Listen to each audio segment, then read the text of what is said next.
today we talk about how can you delete accounts on your Freelancer app.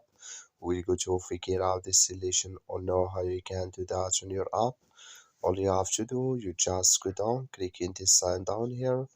So when you click on this sign here, it's going to take you to this list. Then all you have to do, you just click here on settings.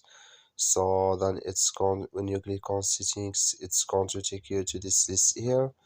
Then you go up over here and you swipe. So when account show for you, click on it. When you click here on account, it's going to take you to this list. Then you go down here, then you come here to delete account, click on it.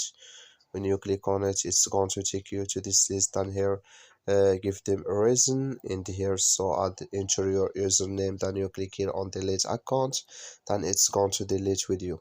That's all you have to do. Thank you for watching. Don't forget to support us by liking, subscribe.